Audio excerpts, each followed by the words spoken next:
Hello friends, welcome back to my channel economics with Deepti. आज की class के अंदर हम डिस्कस करेंगे इंट्रा इंडस्ट्री ट्रेड। बट अभी तक हम लोगों ने, अगर आप लोगों ने लास्ट लेक्चर अटेंड किया होगा तो वहां पे हम लोगों ने इंट्रा इंडस्ट्री ट्रेड का एक मॉडल डिस्कस किया है, that is the Balassa and Krugman's model of intra industry trade.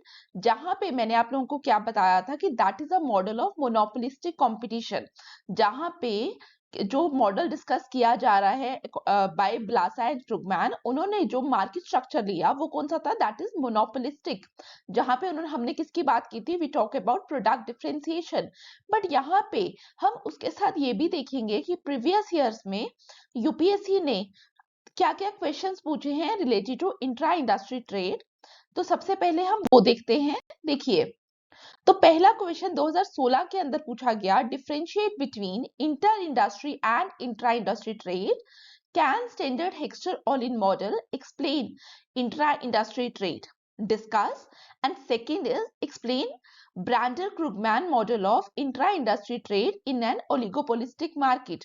तो देखिए, आप लोगों ने जिन्होंने लास्ट क्लास अटेंड की होगी उनको इंट्रा इंडस्ट्री ट्रेड क्या होता है उसके बारे में कुछ ब्रीफ आइडिया तो होगा, और साथ ही उन लोगों को ये भी पता है कि जो ब्लासा एंड क्रुगमैन ने मॉडल दिया वो क्या था, वो मोनोपोलिस्टिक कंपटीशन पे था, मोनोपोलिस्टिक कंपटीशन की मार्केट के ऊपर उन्होंने लिया। लेकिन जो ब्रांडर क्रुगमैन का मॉडल है वो किस पे डील कर रहा है, it deals with oligopolistic market.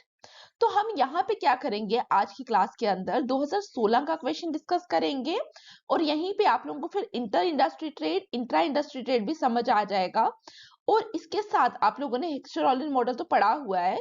जिन लोगों ने नहीं पढ़ा हेक्सचर-ऑलिन मॉडल के बारे में, या जिन लोगों को क्लैरिटी नहीं है अबाउट द हेक्सचर-ऑलिन मॉडल, तो प्लीज आप लोग इंटरनेशनल इकोनॉमिक्स की प्लेलिस्ट को ओपन करिए। वहां पे आपको हेक्सचर-ऑलिन मॉडल मिल जाएगा, और इसके डिस्क्रिप्शन बॉक्स में भी मैं लिंक प्रोवाइड कर दूंगी ही। तो वो भी देखिए, जो हमने कल की क्लास ली थी that is on the Balassa and Krugman model of intra industry trade, उसको भी अटेंड करिए क्लास को, और फिर आज की क्लास पे आइए। ठीक है, तो अभी हम लोगों ने क्या करना है, हमने inter industry trade, intra industry trade और हेक्सचर-ऑलिन मॉडल्स क्या इंट्रा इंडस्ट्री ट्रेड को एक्सप्लेन करता है, ये सब हम आज की क्लास के अंदर देखेंगे। Let's see.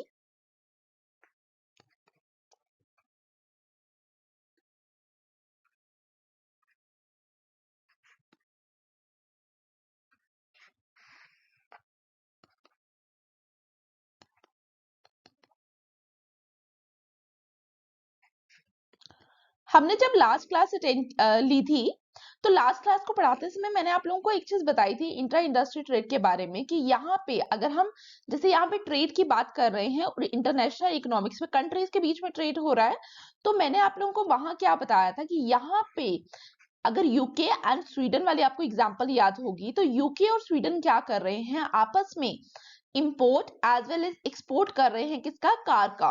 तो यूके क्या कर रहा है, स्वीडन से इंपोर्ट भी कर रहा है एज वेल एज एक्सपोर्ट भी कर रहा है, किसको, कार को।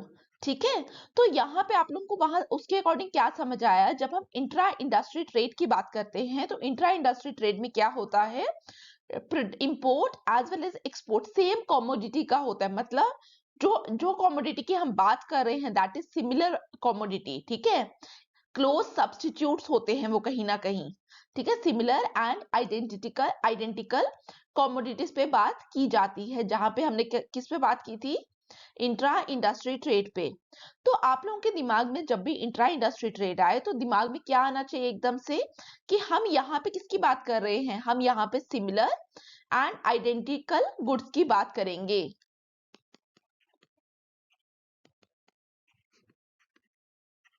लेकिन जब आप इंटर इंडस्ट्री ट्रेड की बात कर रहे हो, तो दिमाग में क्या आएगा, जब आप लोगों ने हेक्सचर-ऑलिन मॉडल पढ़ा तो वहां पे, ठीक है, हेक्सचर-ऑलिन क्या बोलता है, हेक्सचर-ऑलिन मॉडल बोलता है कि अगर दो कंट्रीज है हमारे पास, ए एंड बी, ए क्या है, A is a labour surplus country and B is a capital surplus country, और साथ में हमारे पास क्या होता था, एक्स्ट्रा-ऑलिन में हमारे पास दो कमोडिटीज थी, एक्स एंड वाई। हम एज्यूम कर रहे हैं अगर एक्स लेबर इंटेंसिव कमोडिटी है और वाई क्या है, कैपिटल इंटेंसिव कमोडिटी है, तो हम लोग यहाँ से क्या कंक्लूजन पे आते थे? अकॉर्डिंग टू हेक्स्चरॉलिन हम लोग ये कंक्लूड करते थे कि जो कंट्री ए है that is a labour surplus country, वो क्या करेगा? It goes with the production of X commodity जो क्या है लेबर इंटेंसिव, और बी क्या करेगी? B will go with the production as well as export of Y commodity.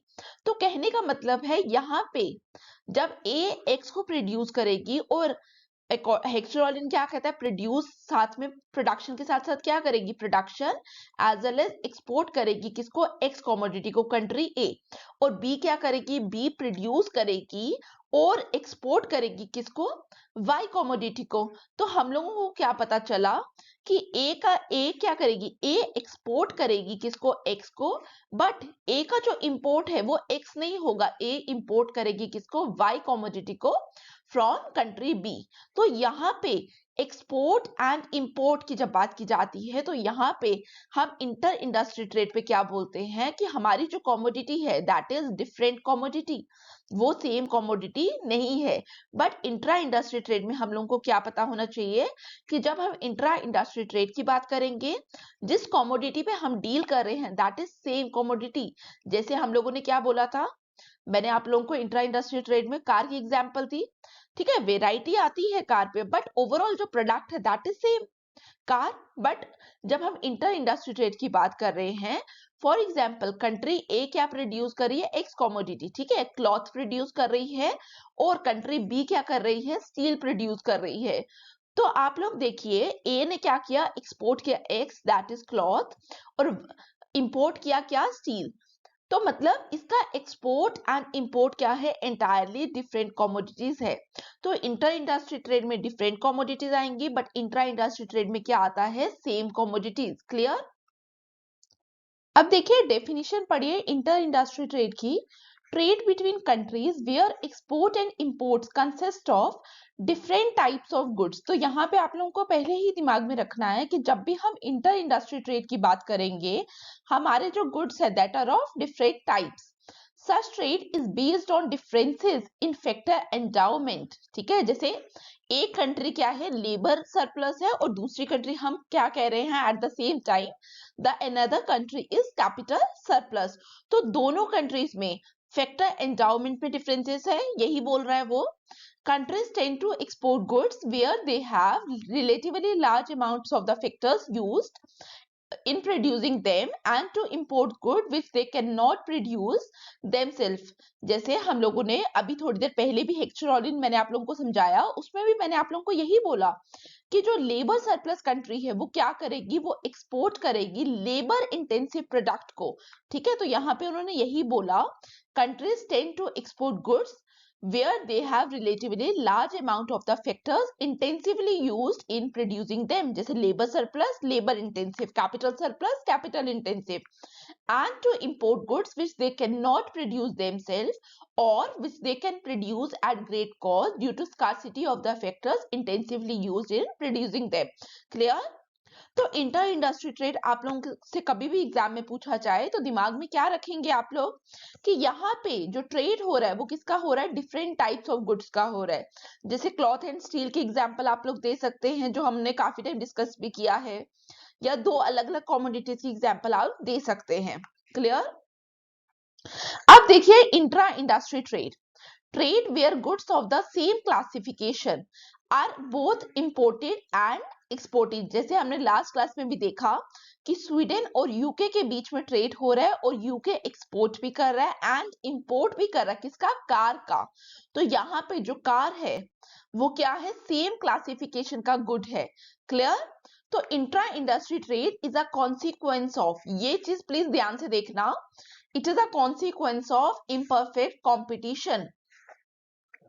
जैसे हम लोगों ने लास्ट क्लास भी पढ़ी थी जहां पे मैंने आप लोगों को monopolistic model of intra industry trade discuss किया था आप सबके साथ। तो वहां पे भी मैंने क्या बताया था? जब क्रुगमैन ने अपना आइडिया दिया, उन्होंने क्या बोला? उन्होंने बोला कि वॉल्यूम ऑफ ट्रेड क्यों ट्रेड बैरियर्स हटने में यूरोपियन इकोनॉमीज में बढ़ा? उन्होंने बोला वहां पे कि वॉल्यूम ऑफ ट्रेड इंक्रीज हुआ, लेकिन उसका जो रीजन था जो उन्होंने एक्सप्लेन किया उसमें से एक रीजन क्या था, दैट इज मोनोपोली पावर, क्योंकि लोग क्या है ब्रांड के साथ अटैच्ड है। तो यहाँ पे भी हम उसी चीज की बात कर रहे हैं कि इंट्रा इंडस्ट्री ट्रेड क्यों होता है, because of imperfect competition. Firms with monopoly power sell to every country in which there is a profit margin। ठीक है, तो आप लोगों को याद रखना है कि जब भी हम इंट्रा इंडस्ट्री ट्रेड की बात करेंगे तो वहां पे इंट्रा इंडस्ट्री ट्रेड क्यों हो रहा है, because of monopoly power, because imperfect competition exist करता है, that's why intra industry trade exist करता है। क्लियर? अब देखिए हम लोग को इंट्रा इंडस्ट्री ट्रेड और इंटर इंडस्ट्री ट्रेड तो क्लियर हो गया, ठीक है, यहाँ तो कोई प्रॉब्लम नहीं है। अब वापिस से आप लोग 2016 में जो क्वेश्चन है उस पे आइए। तो क्वेश्चन में क्या लिखा है देखिए, differentiate between inter industry and intra industry trade. तो अब आप लोगों से इंट्रा इंडस्ट्री और इंटर इंडस्ट्री ट्रेड के बारे में कोई भी पूछे तो आप लोग इजिली उसको आंसर कर सकते हैं, ठीक है। तो यहाँ पे फर्स्ट पार्ट तो हम डिस्कस कर चुके हैं। अब सेकंड पार्ट को ध्यान से देखना। Can standard Heckscher Ohlin model explain intra industry trade, discuss. ठीक है, तो यहाँ पे आप लोग मुझे बताइए कि क्या इसका आंसर होना चाहिए, क्या वो डिस्कस कर सकता है या नहीं कर सकता, कमेंट करिए।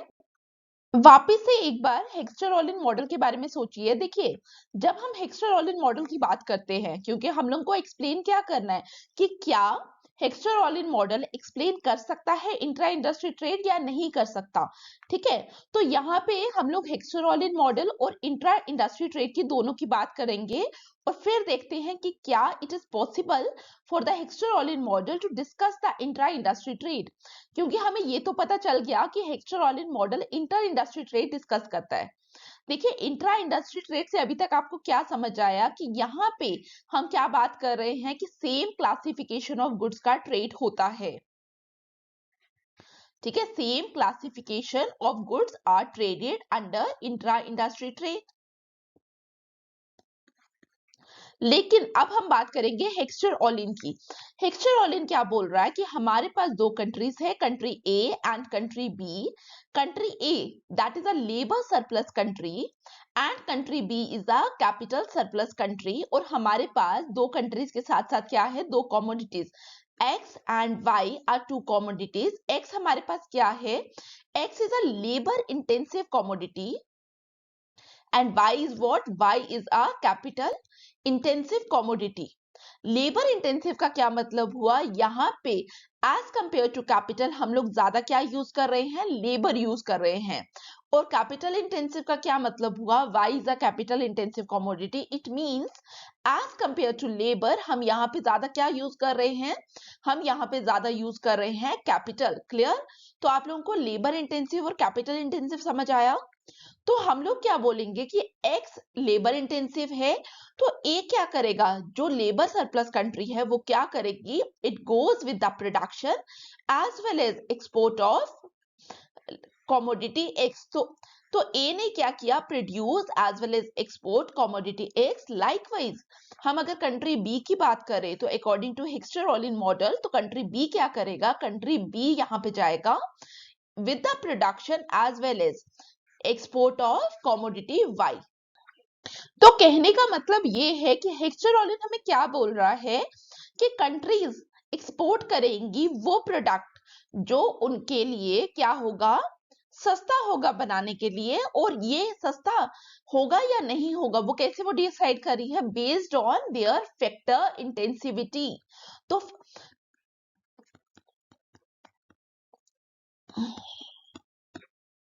ठीक है, फैक्टर इंटेंसिविटी पे डिसाइड कर रही है। और हेक्सचर ऑल इन क्या बोल रहे हैं कि दोनों कंट्रीज के पास की फैक्टर इंटेंसिविटी डिफरेंट है। एक जो कंट्री है that is a labour surplus, दूसरी क्या है, कैपिटल सरप्लस। और अल्टीमेटली जो ये लोग अपना अलग अलग रिस्पेक्टिवली एक्सपोर्ट करेंगे वो क्या हो जाएगा, वो डिफरेंट कमोडिटीज का एक्सपोर्ट होगा। तो हेक्सचर ऑल इन में हमें क्या दिख रहा है कि ट्रेड तो होगा बट ट्रेड किसका होगा, डिफरेंट कमोडिटीज का। तो यहाँ पे जब हमारा कंक्लूजन ही निकला कि अकॉर्डिंग टू हेक्स्चर-ओलिन मॉडल जो ट्रेड अकर करेगा वो किसका होगा, वो डिफरेंट कमोडिटीज पे होगा। तो हम क्या बोलेंगे कि intra industry trade is not possible according to Heckscher Ohlin model. ठीक है, तो आप लोगों से अगर कोई पूछे कि क्या हेक्स्चर-ओलिन मॉडल इंट्रा इंडस्ट्री ट्रेड को एक्सप्लेन करता है, तो आंसर इज नो। तो अब आप लोगों से क्या पूछा उन्होंने, एक तो आप लोग ये बताएंगे कि वो क्यों नहीं एक्सप्लेन करता, और अब यहाँ पे एक और न्यू मॉडल आता है जिसको हम लोग क्या कहते हैं, न्यू हेक्स्चर-ओलिन मॉडल।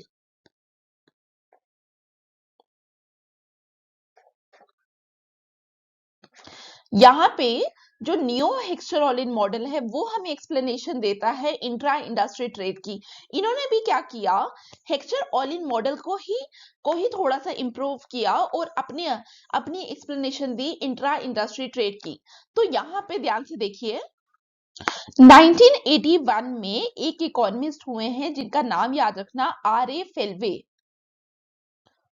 ठीक है, तो इन्होंने क्या किया, इन्होंने एक मॉडल डेवलप किया इंट्रा इंडस्ट्री ट्रेड का, जिसको हम लोग क्या कहते हैं, this model is known as vertical intra industry trade model.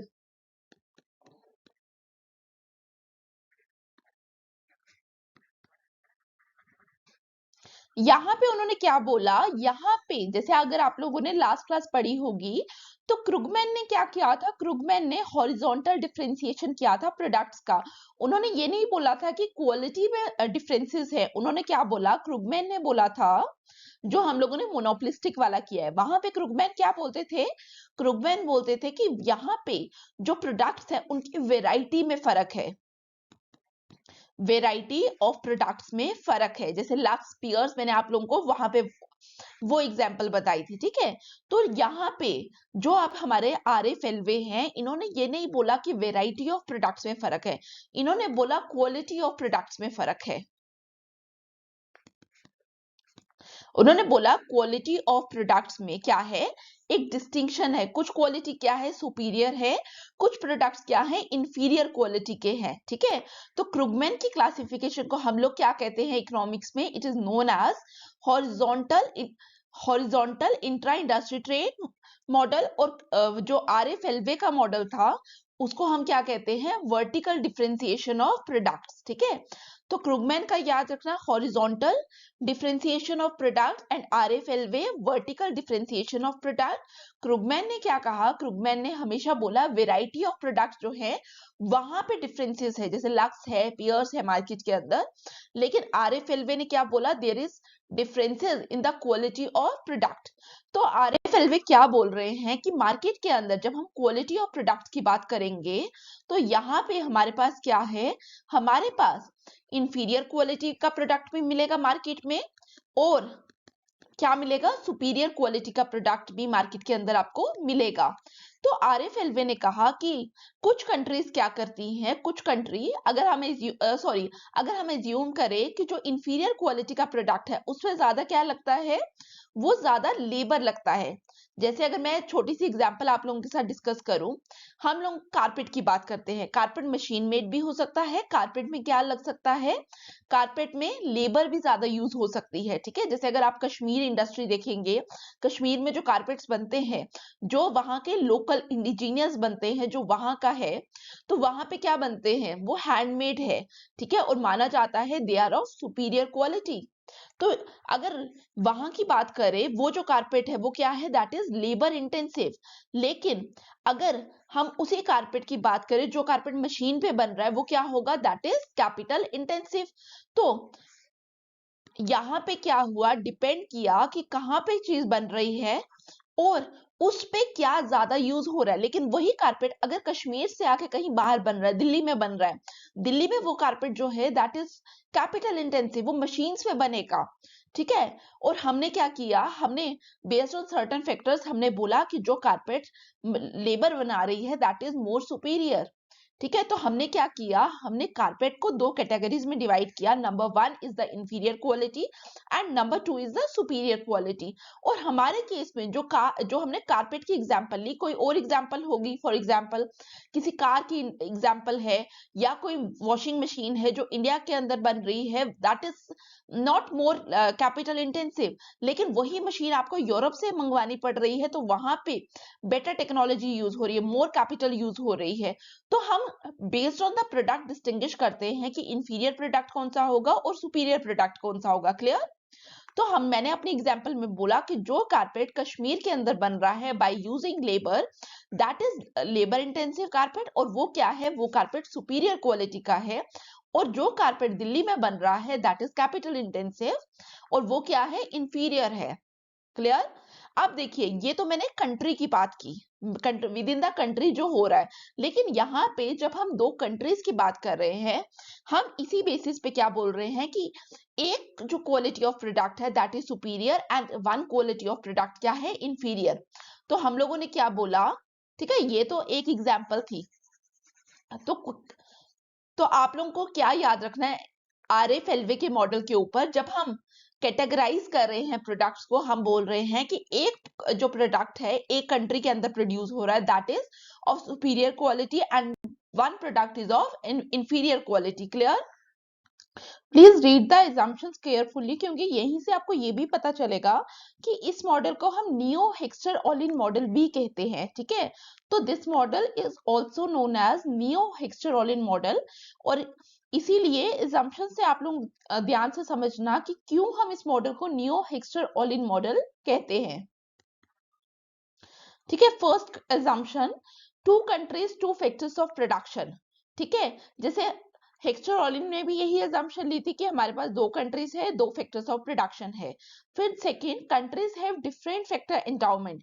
Same assumption जो हम लोग कहाँ पे देखते हैं, हेक्स्टर ऑलिन में, each country produces a continuum of goods differing in quality। यहाँ पे हेक्स्टरॉलिन और यहाँ पे यही फर्क है। वो हेक्स्टरॉलिन में हमने क्या देखा कि डिफरेंट गुड्स की बात की जा रही है, इंटर इंडस्ट्री ट्रेड की बात की जा रही है, बट यहाँ पे हम क्या बोल रहे हैं कि जो अलग अलग कंट्रीज है वो क्या कर रही है, डिफरेंट क्वालिटी ऑफ प्रोडक्ट्स को प्रोड्यूस कर रही हैं। Higher quality goods require more capital per unit of labour.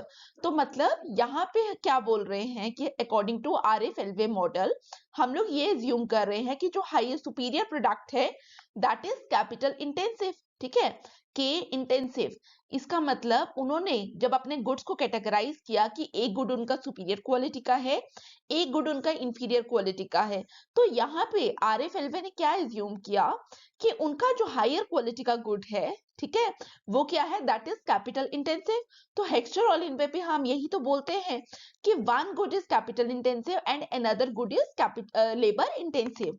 ठीक है, तो यहाँ पे नेक्स्ट पढ़िए, consumers prefer higher quality goods but face budget constraints।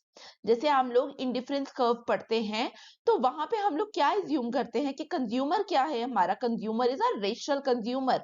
तो वो क्या चाहता है कि हमें क्या मिले, हायर क्वालिटी गुड्स मिले, लेकिन प्रॉब्लम क्या है, budget constraint. Micro economics simple, the capital abundant country has a comparative advantage in producing higher quality goods।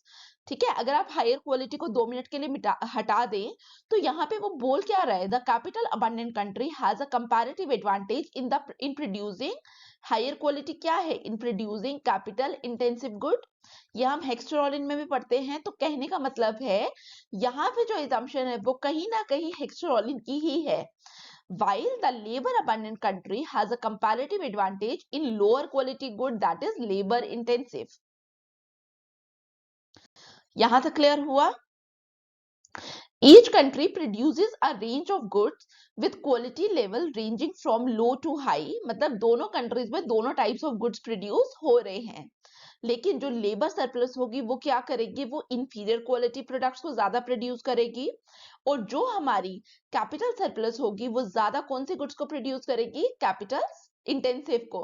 क्यों? क्योंकि हम लोगों ने थोड़ी देर पहले ही एजम्पशन पढ़ी जहां पे क्या लिखा है कि जो लेबर सरप्लस कंट्री है वो क्या करेगी, वो लेबर इंटेंसिव की तरफ जाएगी, और लेबर इंटेंसिव हमारा क्या था, that is an inferior quality. And likewise for the capital intensive good, both countries import and export goods within the same industry। तो यहाँ पे इंट्रा इंडस्ट्री ट्रेड की बात हुई, but at different quality level. और यहाँ पे उन्होंने सिर्फ क्या बोला कि जो हमारे गुड्स हैं वो तो सेम है बट क्वालिटी में फर्क आ रहा है। दैट्स वाई कंट्रीज इंपोर्ट भी कर रही है, कंट्रीज एक्सपोर्ट भी कर रही हैं। क्योंकि कुछ कंज्यूमर्स क्या होंगे, कुछ कंज्यूमर्स कंट्री ए की अगर बात करें तो कंट्री ए में कुछ कंज्यूमर्स क्या है, some consumers are rich, some consumers are poor. जो पुअर कंज्यूमर है वो क्या करेंगे, वो डिमांड करेंगे कौन सा, lower quality product. Because why lower quality product, क्योंकि वो जो सुपीरियर क्वालिटी प्रोडक्ट है वो एक्सपेंसिव है और वो उसको अफोर्ड नहीं कर सकते due to budget constraint. Poor consumer क्या करेगा, poor consumer will go for inferior quality product. और रिच कंज्यूमर क्या डिमांड करेगा, रिच कंज्यूमर डिमांड करेगा सुपीरियर क्वालिटी प्रोडक्ट। और अगर हम एज्यूम करें country A that is a capital abundant country,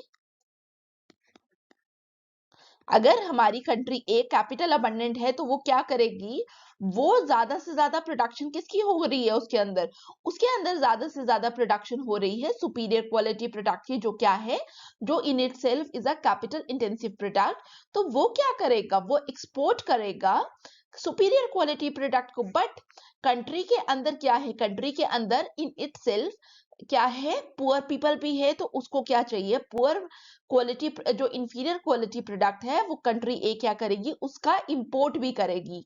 तो आप लोगों ने देखा कि कंट्री ए क्या करेगी, कंट्री ए विल एक्सपोर्ट क्या करेगी, सुपीरियर क्वालिटी प्रोडक्ट,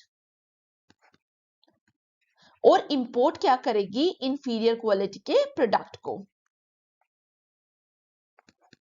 क्लियर हुआ?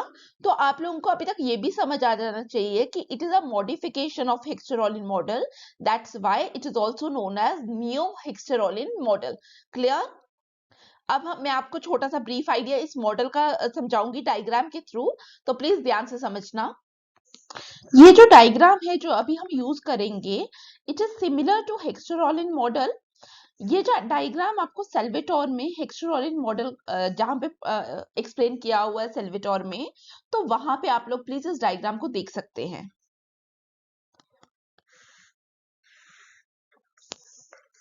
हमने क्या एज्यूम किया कि हमारे पास दो कंट्रीज है, country A and country B. Country A क्या है, it is a capital surplus country, and country B क्या है, it is a labour surplus country.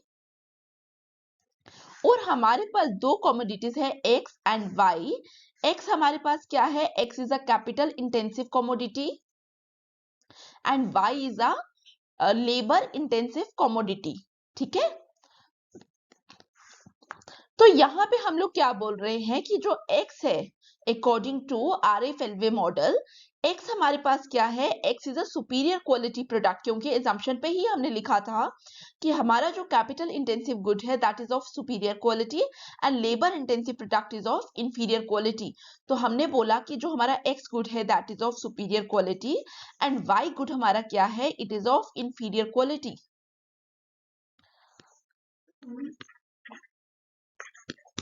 Clear? आपको ये समझ आया? तो इसी बेसिस पे हम लोग डायग्राम बनाएंगे। आप देखिए, मैंने आपको थोड़ी देर पहले बोला कि हेक्स्टेरोलिन मॉडल की जो सेल्वेटोर वाली डायग्राम है हम वही यूज करेंगे यहाँ पे।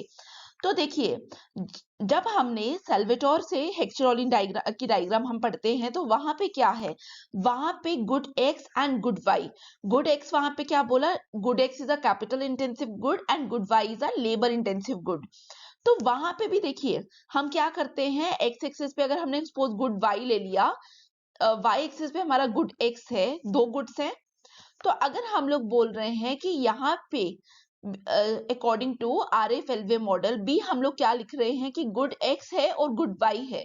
हमने सिर्फ बोला कि गुड एक्स और गुड वाई में क्या फर्क है, क्वालिटी का फर्क है। जब क्वालिटी का फर्क है, superior quality and inferior quality, तब भी क्या होगा, तब भी आप लोग याद रखना, तब भी ये दो डिफरेंट प्रोडक्ट्स की तरह ही ट्रीट किया जाएगा। तो हम लोग क्या कर रहे हैं, वही डायग्राम है, मैं वापस बोल रही हूँ, ध्यान से देखिए। हमने बोला कि good X that is a capital intensive good and good Y is a labour intensive good, दो गुड्स हैं। और कंट्री ए क्या थी हमारे पास, country A is a capital surplus country.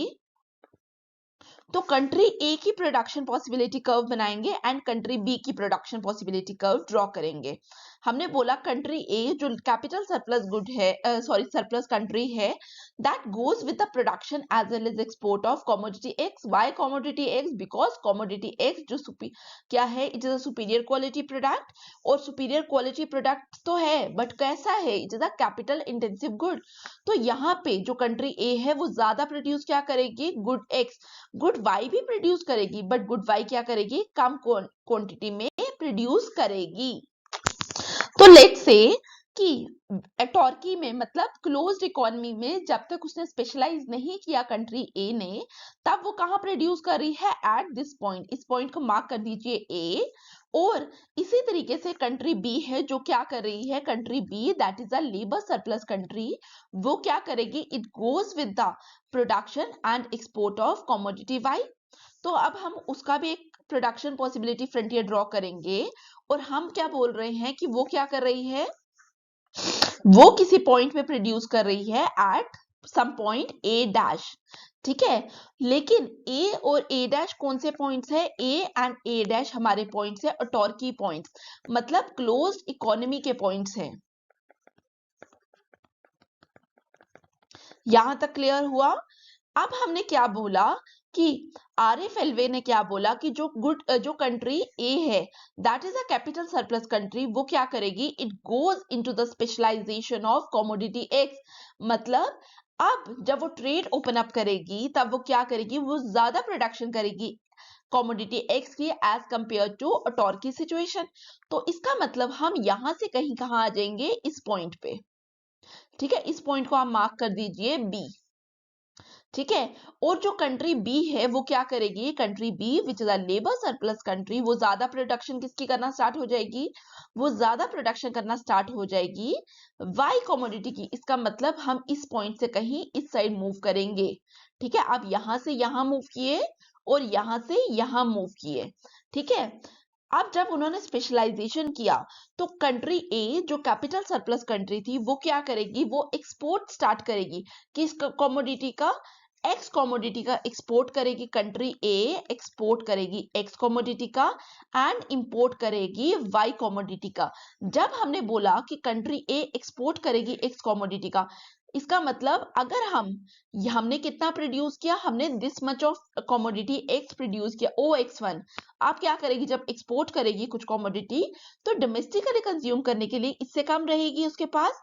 तो लेट से हम लोग क्या बोल रहे हैं कि अब वो यहां पे कंज्यूम कर रही है ओ एक्स टू, मतलब एक्स टू एक्स वन क्या होगा हमारा, कंट्री ए के केस में this is export of country A. Likewise जो हमारी कंट्री बी है जो लेबर सरप्लस कंट्री है, वो क्या करेगी, कंट्री बी एक्सपोर्ट करेगी किसको, वाई को, और इंपोर्ट करेगी एक्स को। क्लियर? तो यहाँ पे जो कंट्री बी है जो आफ्टर स्पेशलाइजेशन बी डैश पे प्रोड्यूस कर रही थी, और अगर हम ये ज्यूम करें कि वो कितना प्रोडक्शन कर रही थी वाई का, ओ वाई वन, तो अब वो क्या करेगी, वो कुछ कम प्रोडक्शन करेगी। लेट से वो प्रोडक्शन कर रही है ओ वाई टू। तो इसका मतलब दोनों के लिए, कंट्री ए के लिए खुद के कंजप्शन के लिए कितना एक्स बचा, O X one, O X two X का बचा। और कंट्री बी के लिए वाई कितना बचा, ओ वाई टू। तो यहाँ पे हम एक इंडिफरेंस कर्व बनाते हैं जहां पे हम लोग शो करेंगे कि वो कितना कंज्यूम कर रही है।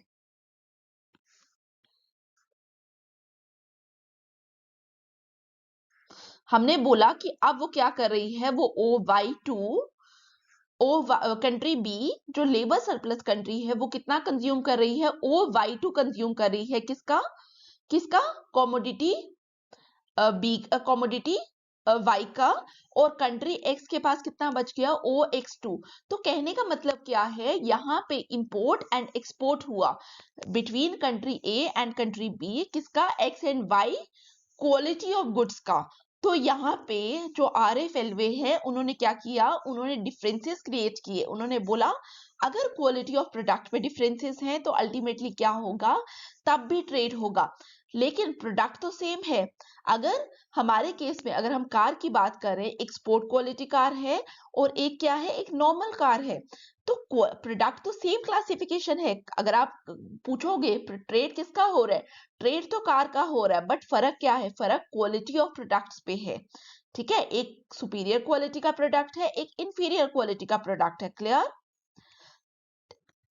तो इसके लिए आप काफी सारे एग्जाम्पल्स भी दिमाग में सोच सकते हो। जैसे आप वॉशिंग मशीन की एग्जाम्पल दे सकते हो। एक हमारी सेमी ऑटोमेटिक वॉशिंग मशीन है और एक क्या है, हमारे पास ऑटोमेटिक वॉशिंग मशीन है। जो हमारी ऑटोमेटिक वॉशिंग मशीन है वो क्या है, that is of superior quality. हर बंदा चाहता है कि उसके घर में ऑटोमेटिक वॉशिंग मशीन हो, because it is of superior quality. लेकिन सुपीरियर क्वालिटी का प्रोडक्ट तो है, बट सुपीरियर क्वालिटी के साथ साथ क्या है, it is an expensive kind of product. ठीक है, सुपीरियर क्वालिटी और एक्सपेंसिव, तो आपको समझ आया। लेकिन जो पुअर है वो क्या करेगा, वो सेमी ऑटोमेटिक ले रहा है।